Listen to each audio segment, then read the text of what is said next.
Checking my email as we begin our talk. Nothing exciting in my inbox. Advertisements. So I'm clearing it out, deleting some stuff. What I've been doing is adding to my YouTube playlist, which I never even thought about before. I mean, I had playlists. I had one for my yoga nidra.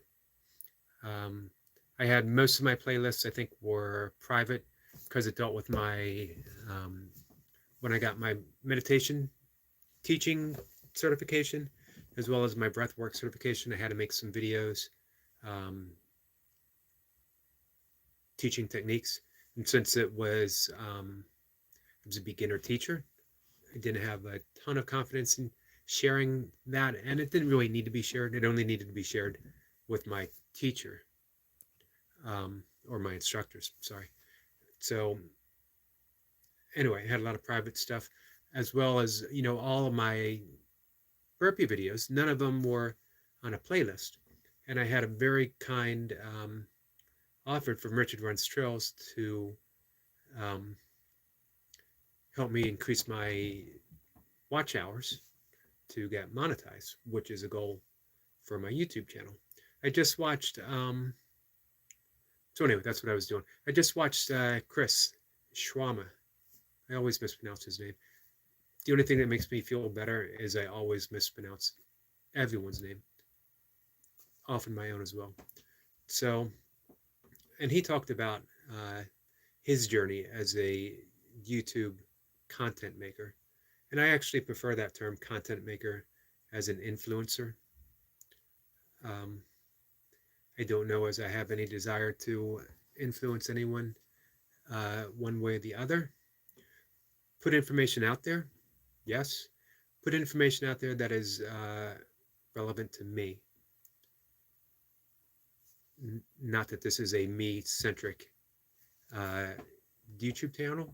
I guess maybe it is in the sense that um, all the art, and I liken virtually everything that we do in a creative sense as art, um, is eccentric, me-centric. I'm using the term me versus egocentric because um, it doesn't necessarily concern the ego. Maybe indirectly, but an ego in the view of an artist is a little different, a little seen differently. Because it's not so much of, hey, look what I did. I know plenty of artists who barely take credit for what they've done because they know that inspiration is working through them. So it doesn't feel right to take that kind of credit. However, they're an instrument, they're part of that inspiration. And it wouldn't be in that unique presentation, that unique expression, if it wasn't for them. So there's taking some credit, but not taking all the credit. I always keep that in mind when I write every morning, that I'm gifted with words, that my main role isn't to be an author, isn't to be a writer, but to be a receiver, to receive words and then simply arrange them on the page. Later, I claim to be the writer, I claim to be an author, but when I'm doing it, there's no author present. There's just inspiration. Um, and I absolutely love when that happens. Years ago, decades ago, when I would struggle to write, it's because I was trying to be a writer, because I needed to be inspired. I needed to be creative. I needed this, this, this. It's always about I. George Harrison song on Let It Be, I, Me, Mine, all about the ego, always grasping. Whenever I talk about the ego, I always want to make the point that it doesn't mean that ego is bad. What it means is the ego is a version, a presentation of ourself, but not the actual self. It's not who we are. So, but of course, the ego will always take all the credit that it can possibly get, including being the only self in existence, being the only self in here, the only self in here. Our friend Cowboy Larry is here. Hello, Cowboy, how are you? So I think of that as well. Anything I do on YouTube, the best talks that I ever give, the best workouts that I ever do, the best blog posts that I ever read is when I somehow manage to disappear within the work, somehow manage to disappear within the words themselves. And something larger comes through, something directly inspired. That's when the magic happens. The key is let go of the thought that I'm the one doing the magic. I'm not. It's all done through the universe. It's all done through God. It's all done. It's the whole nature of surrender, which is the fifth and final aspect of the niyamas in yogic psychology, on the 8 branches of yoga, is you surrender.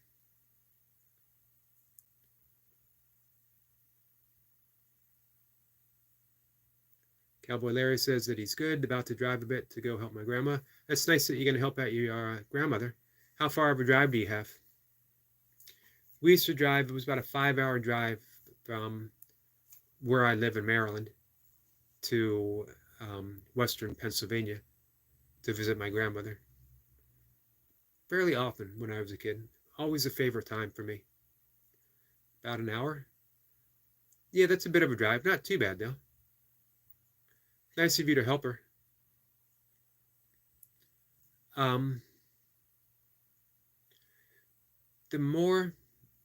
Here's the funny thing with surrender. We can't do it. The last thing the ego ever wants to do is surrender. Lewis, it is what it is here. Hope all is well. It is. Hey, did I hear this morning that there's going to be another shirtless Sunday burpee session coming up? That Lewis and the J are going to be doing some flexing.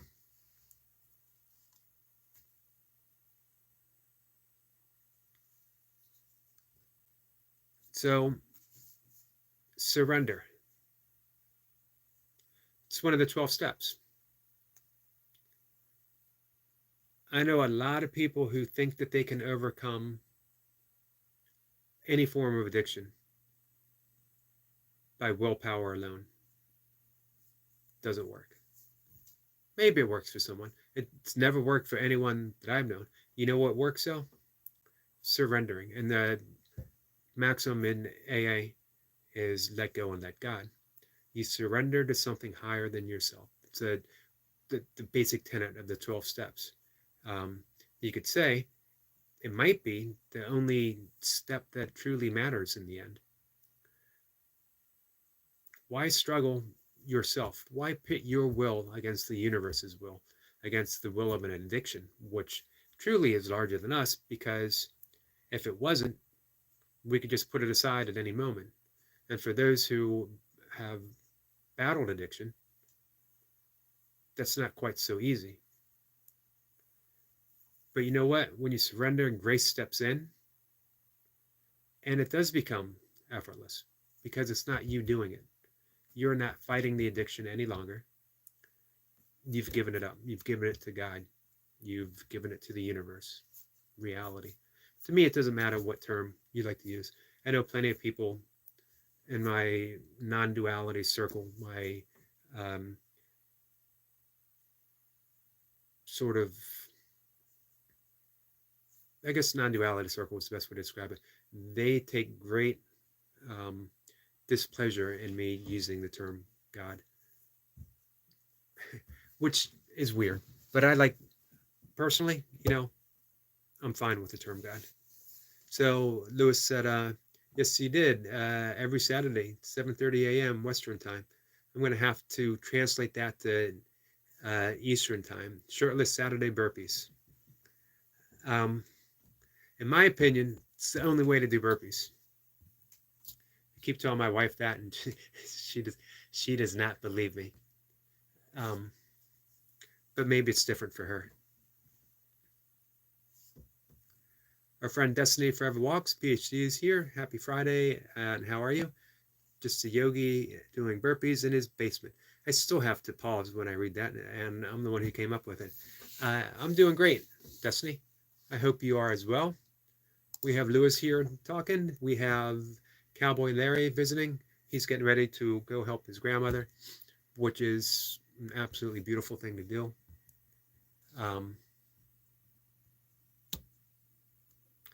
Helping anyone, being of service. Being of service is karma yoga. Some say karma yoga is the highest form of yoga. Karma meaning action. Everyone confuses karma, not everyone, but lots of people, karma with punishment, with retribution, judgment. Karma simply means action. Karma yoga means yoga in action, of selfless service in the aid of others.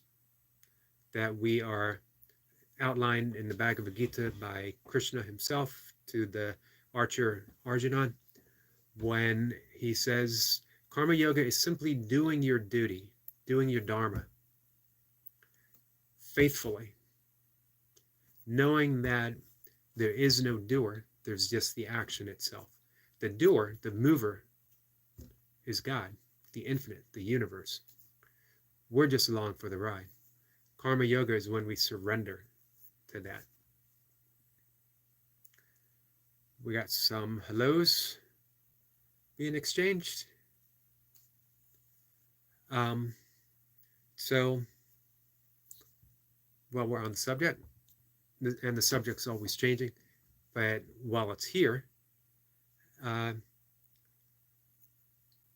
through the Bhagavad Gita, we have the 4 paths of yoga. We have the aforementioned karma yoga. At one time or another, we all practice all of them. So if people say, what type of yogi, the answer is I don't know. Depends. I love being of selfless service. That's what I love about the YouTube community and doing this channel, is that for me it's a way of offering selfless service to the best that I'm able. And maybe it's a small thing, but it's doing what I can. It's no smaller. You know what? I'm going to backtrack. There are no small things. Some people might say, shrug off driving an hour to help out your grandmother. But you know what? Honestly, that is no small thing at all. That's a huge thing. For one, you're paying tribute, you're showing love, you're showing devotion to someone that's given you so much since you were born. For 2, it's karma yoga in action. Again, you're doing something for the benefit of someone other than yourself. So yeah, we have karma yoga, we have bhakti yoga. That's the yoga of devotion. I'm really drawn to bhakti yoga.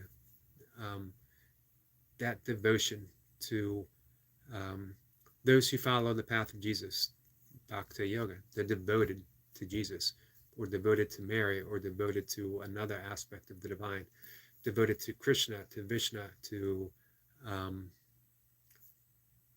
Shiva, or even, something smaller, devoting yourself to life itself. You could say that people who are devoted to burpees could be practicing karma yoga as well as bhakti yoga, that you are devoted to that motion, that you're devoted to burning through all the impurities of life to get to the pureness of simply being, through the act of burpees, through the act of dancing on a treadmill, through the act of whatever it is that we give ourselves fully to. So you can see the seamlessness of karma yoga and bhakti yoga. And then you have jnana yoga, which is the yoga of insight, the yoga of wisdom.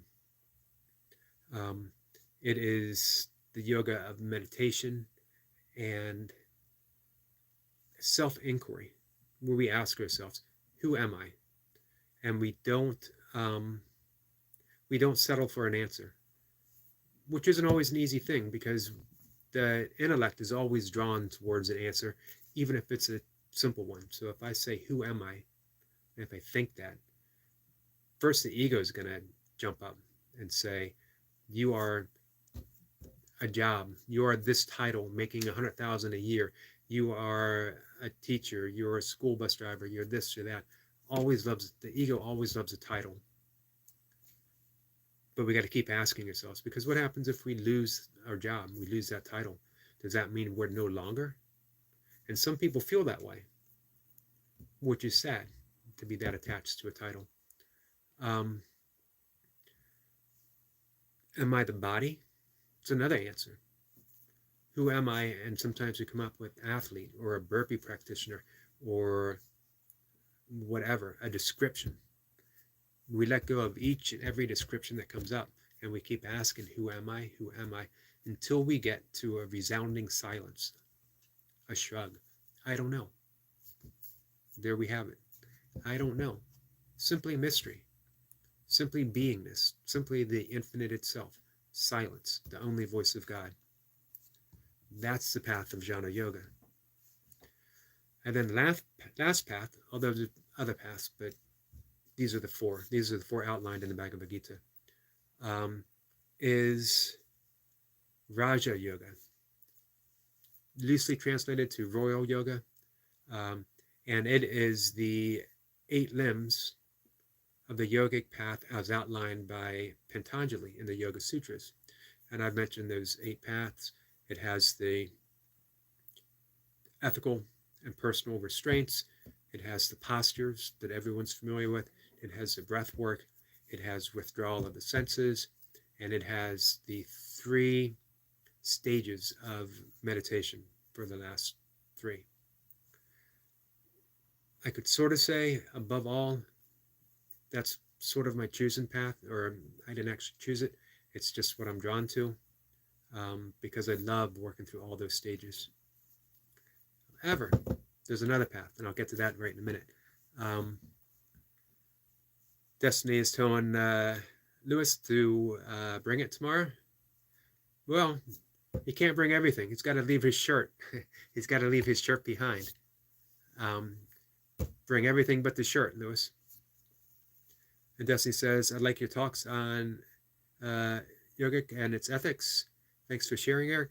You know what? I really love talking about the ethics because they're little known, because you think yoga and people immediately think of yoga studios and postures. They might think meditation, they might think breath work, but the very foundation of yoga is the ethics. And the ethics are so unique. They're not commandments, they're suggestions. And they say, if you live your life, if you practice this, these are the results that you would get. It's more of a promise than anything else. And the results are surprising. They're not saying you practice non-harmfulness for the sake of not harming. That's a big thing. The bigger thing is your entire life is surrounded by peace. You bring peace into the world. You bring peace into existence. It ripples forth from where you are when you practice non-harmfulness. The same with non-stealing. The same with non-lying. It's not that you're just refraining from telling a lie. What you're doing is opening yourself up for capacity for truth itself. So that whenever someone's in your presence, they are experiencing truthfulness. They're experiencing reality as it is and seeing through any illusions, any veil of illusion. Let's see. Desi says, "Eric, you taught yogic for how many years?" Well, I guess it depends on how you look at it. Um, I've been talking yogic philosophy for 30 some years. I've been talking and teaching meditation for 20 some years. Um, the yogic postures, a relatively new thing for me because I always sort of resisted teaching that aspect because I didn't want to be associated with the popular viewpoint, as important as it was, and the fact that I practiced it every day. But I wanted to present the deeper teachings of yoga. Um, Although I still don't consider myself a yoga teacher, I'm a yoga presentator. Um, I'm definitely and will always be a yoga student.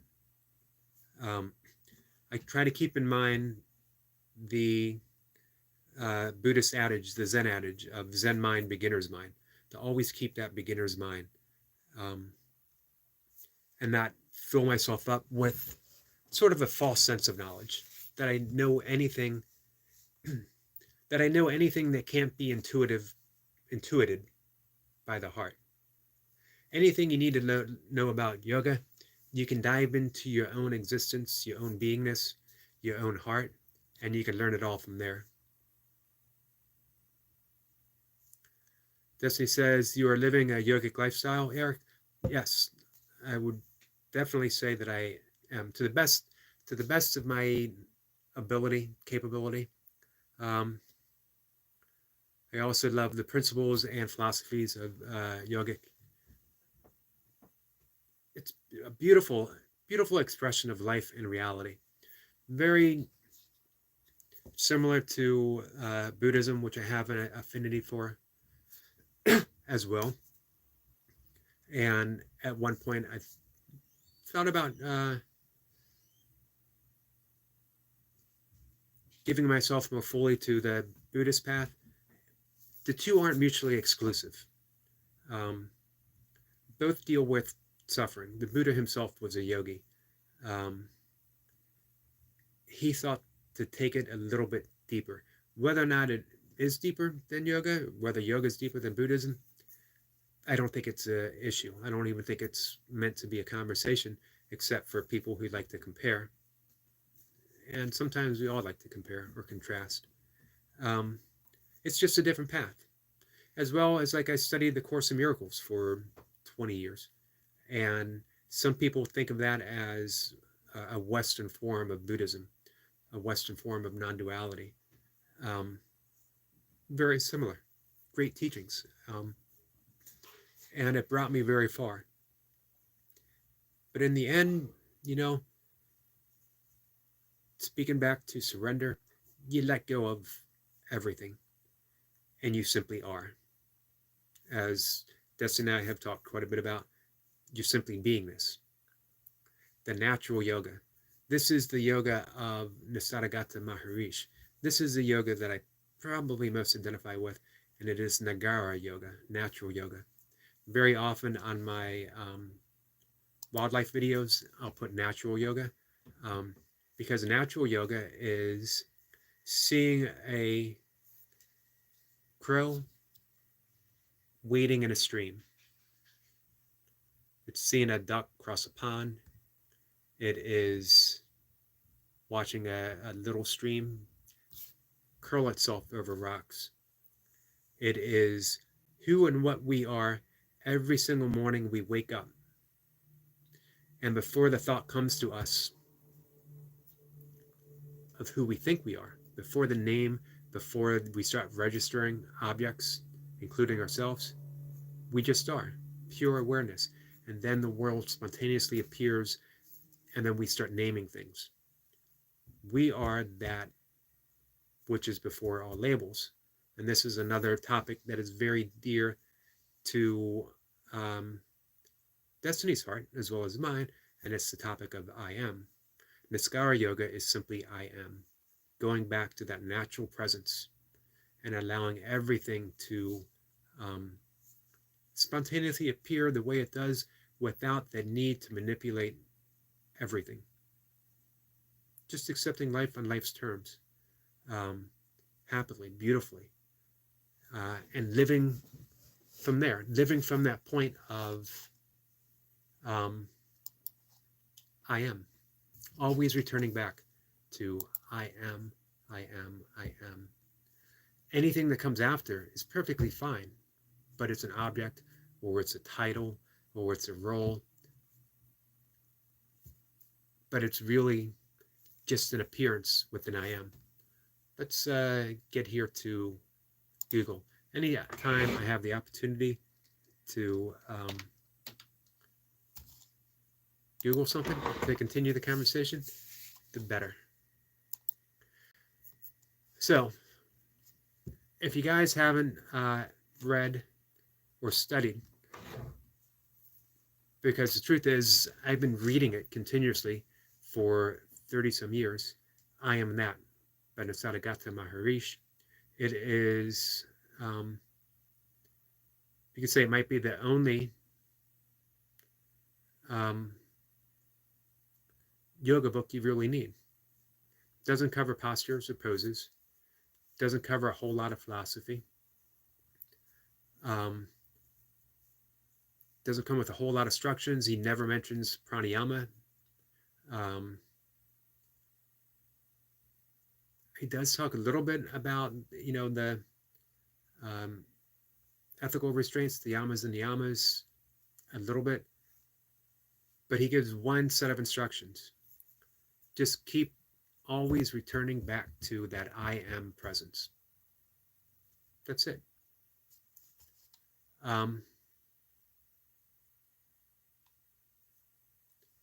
Here, Nisargadatta talks about how he became self-realized, how he became Nisargadatta Maharishi, which is a title.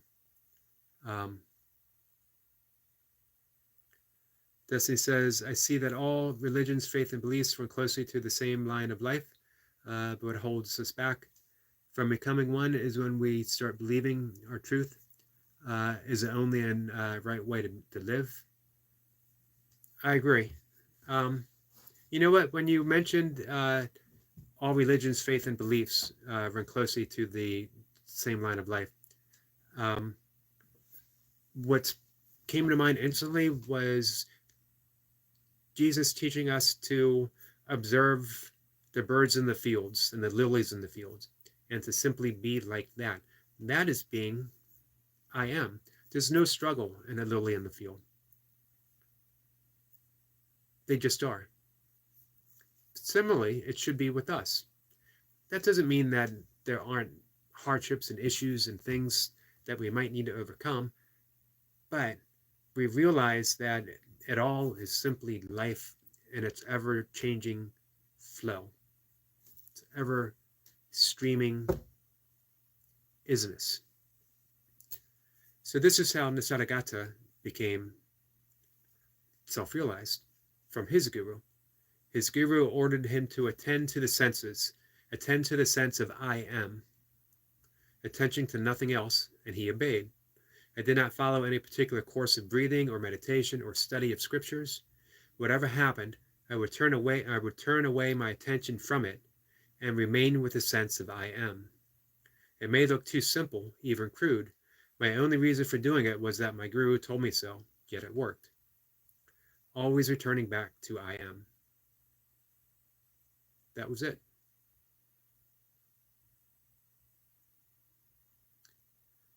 Let's see. Our friend Brian Lane is here. Just watched the video. Hope you're having a great day.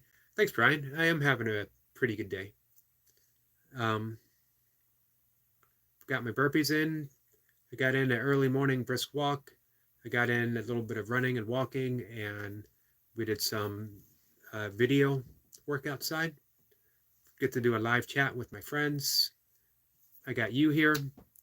I got our friend Destiny here. Hey, Brian, what was your father's name? I know you said the other day that he was a professional football player, which is awesome, by the way.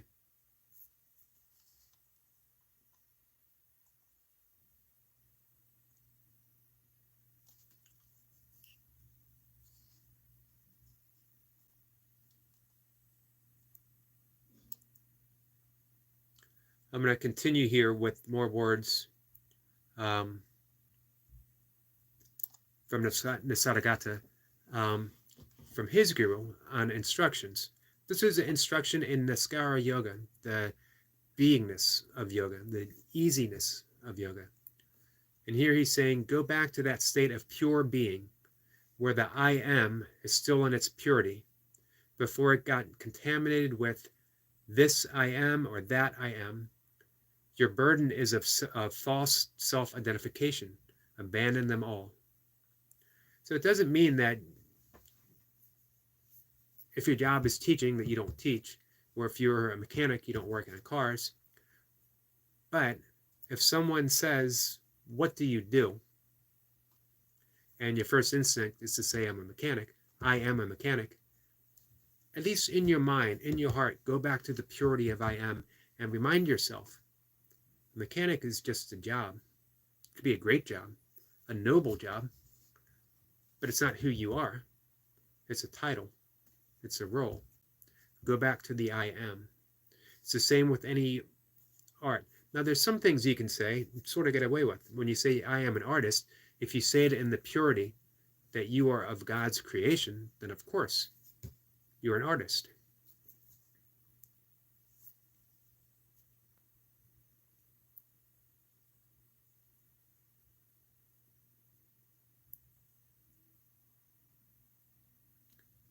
Brian says, welcome, and I wrote, probably not even 3% of the people your age could do that many burpees. Thanks. I know there's a few of us old-timers out there still getting the reps in. It pays to have a lifetime of fitness behind you. I would not want to be starting off at my age, although there's no bad age to start. It's always better to start than not at all. But, going into burpees after a decade of ultra running and kettlebell sport before that and powerlifting before that, definitely built a foundation that carries me through.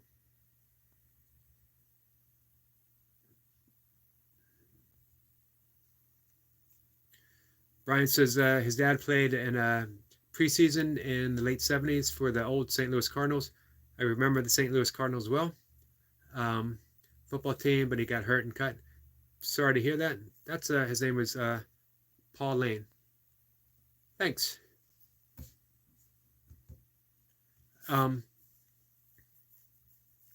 is no easy thing to let go of being a football player. That's for sure.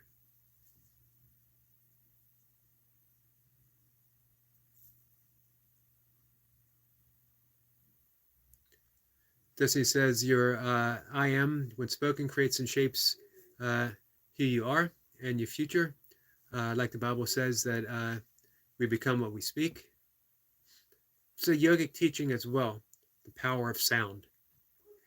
When you think about it, the universe came from sound. If you think about it in a biblical sense, that at first there was nothing, and then there was the voice of God saying, let there be, and then there was the power of vibration. But the I am here in the sense of Nisargadatta stands as our unrelenting reality, ever present. Anything that comes after is just a extension of the I am itself. But you remain in the purity of being I am. You're the primordial creation itself. You're that, I love that word primordial, by the way. You're that from which all things spring from. The beginningness, the beingness from which everything comes.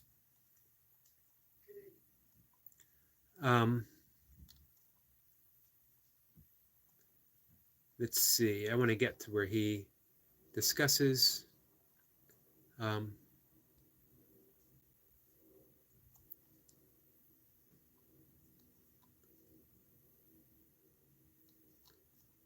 the Niskara Yoga, which again is the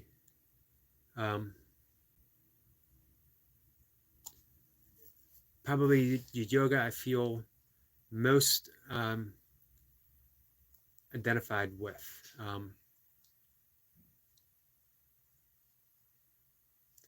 Here he is defining Niskara Yoga. Niskara Yoga is defined as living life with harmlessness, friendliness, and interest, abiding in spontaneous awareness. To me, when I read that decades ago, it just resonated so deeply that I thought, that's it. Don't have to go any farther. Anything else is just an added bonus. Now, for me, part of the spontaneous awareness is that full, deep yogic path. It's not something that I feel I have to do to attain anything special. It's just what springs up and appears in my life as the thing that I find most fulfilling to practice, to do. It's how my life unfolds.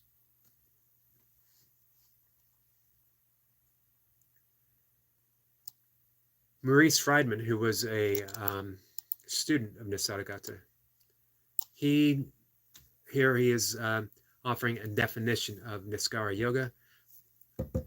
Before I go into that, you know what? I'm going to mention Niskara Yoga. Again, the yoga of friendliness, harmlessness, of joy, of the spontaneity of life itself. Whenever I see Destiny on the treadmill, I mention this often, it is a display of Niskara Yoga. It's naturalness. There's nothing forced. It's just the pure joy of movement and dancing and love for what she's doing.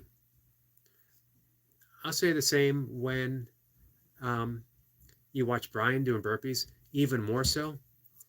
If you watch the shorts of Brian with his turtle, that's Niskara Yoga by the turtle, who is simply being a turtle, and Brian, who is simply being Brian, and the love and joy that's present between the two. The same when you know, any of his nature videos, you see the same thing, just a simple love of nature.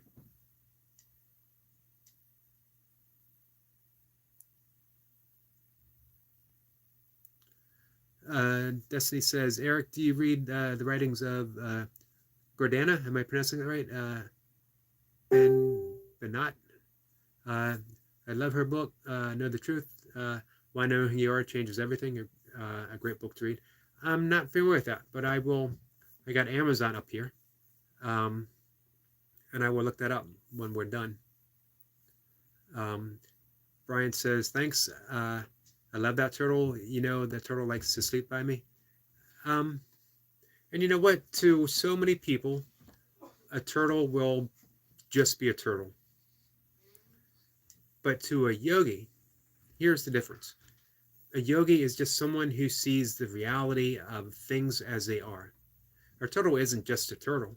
A turtle is a divine expression of turtleness, the entire universe channeled into a turtle.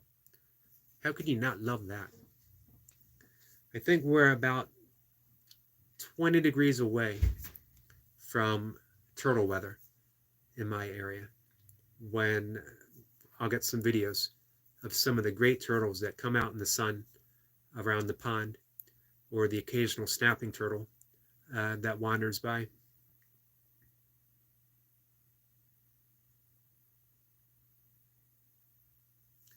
Brian says, yeah, I have 2 box turtles. I remember you talking about that. Teddy and Snuppy are their names. That's pretty cool.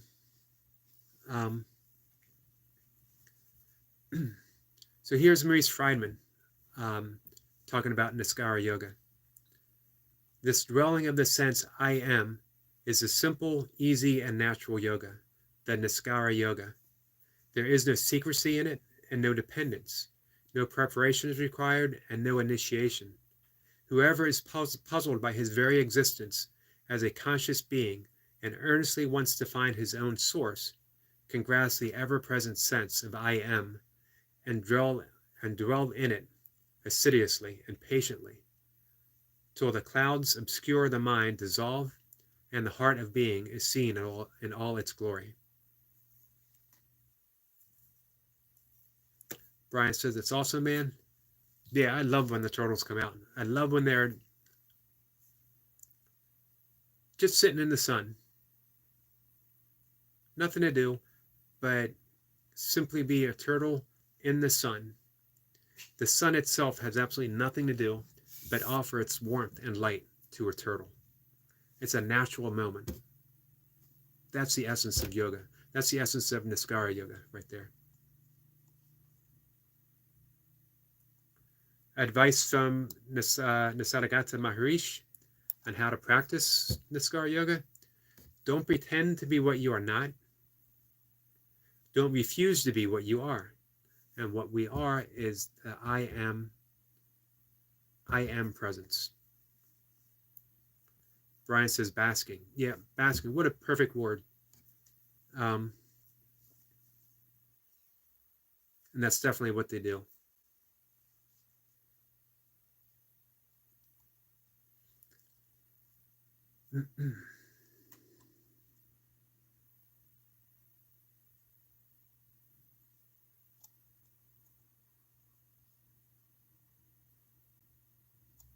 So, all right, the last thing here that we'll do for today.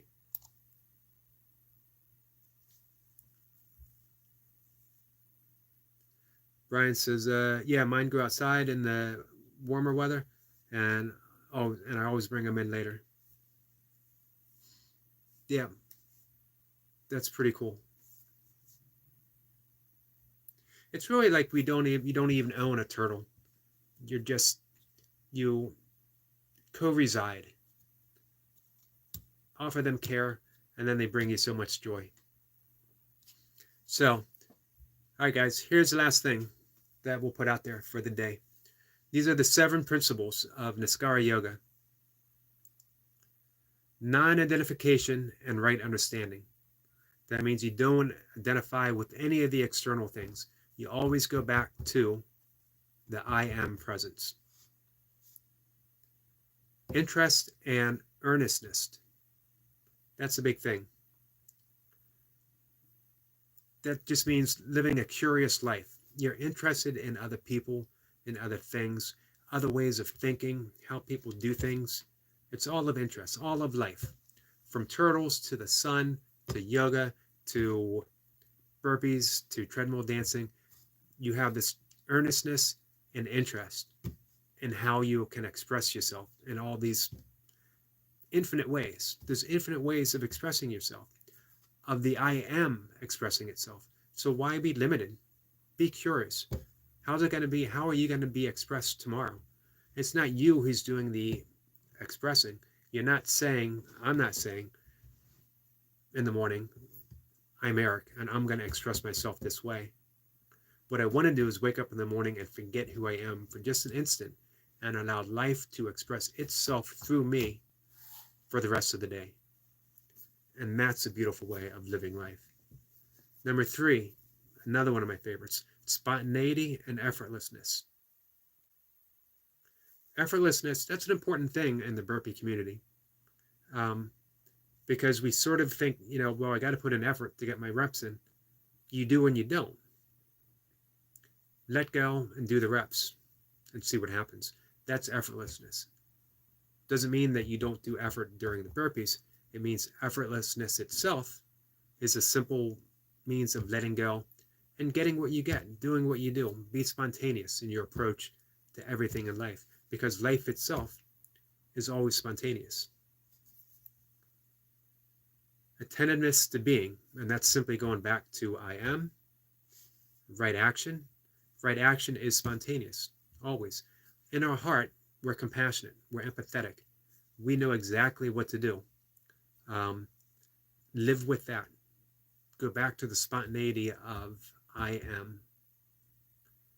Going within to go beyond simply means going back to I am, I am, I am. And awareness of self, which is remembering that who and what we are is simply and always awareness itself. I am. So, guys, that is it for today. Thanks for stopping by. Lewis, Brian, Destiny, Cowboy Larry. Cowboy Larry, be safe on the road if you catch this message later. And we'll be back tomorrow. Appreciate you guys. Take care.